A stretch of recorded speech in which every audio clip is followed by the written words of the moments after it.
The Mystery of Tent Girl. The story of Barbara Ann Hackman Taylor. A young woman disappears. Barbara Ann Bobby Hackman Taylor was a 24-year-old woman from Illinois, living in Lexington, Kentucky, in 1967. She had married George Earl Taylor, a carnival worker, and together they had an 8-month-old daughter. To the outside world, they seemed like an ordinary young family. Then, in December 1967, Barbara vanished. Her husband, George, told everyone that she had simply left him for another man. No one questioned it. No missing persons report was filed. Her family in Illinois had no idea she was missing, and for decades, no one came looking for her. A shocking discovery. Months later, on May 17, 1968, a Wilbur Riddle, a man searching for scrap metal, was walking along U.S. Route 25 near Georgetown, Kentucky. As he moved through the brush, he noticed something strange. Lying off the side of the road was a bundle wrapped in a heavy green canvas material, similar to a tent. Curious, he took a closer look, and what he saw shocked him. Inside the fabric was the body of a young woman, already in an advanced state of decomposition. Authorities were called immediately, but the investigation hit a dead end. There was no identification. The cause of death was unclear, and no one had reported a woman missing who matched her description. Because of the canvas fabric she was wrapped in, she became known as Tent Girl. With no leads, she was buried in 1971 in Georgetown Cemetery with only one name, Tent Girl, a man who wouldn't let the case rest. For decades, Tent Girl remained a mystery. Then, in the late 1980s, a young man named Todd Matthews became obsessed with her case.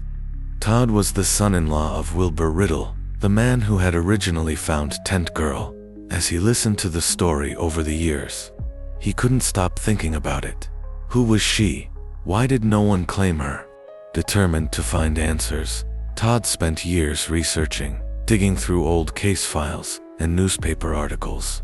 When the internet became widely available in the 1990s, he took his search online. Then, in 1998, he finally found something incredible: the breakthrough identifying Tent Girl. One night, while looking through missing persons reports online, Todd came across a post from a family in Illinois. It described a young woman who had gone missing in 1967, a woman who had never been reported missing to authorities. Her name, Barbara Ann Hackman Taylor. The details matched Tent Girl perfectly. Todd contacted Barbara's family, and with their help, the authorities exhumed Tent Girl's remains to perform DNA testing. The results were a match.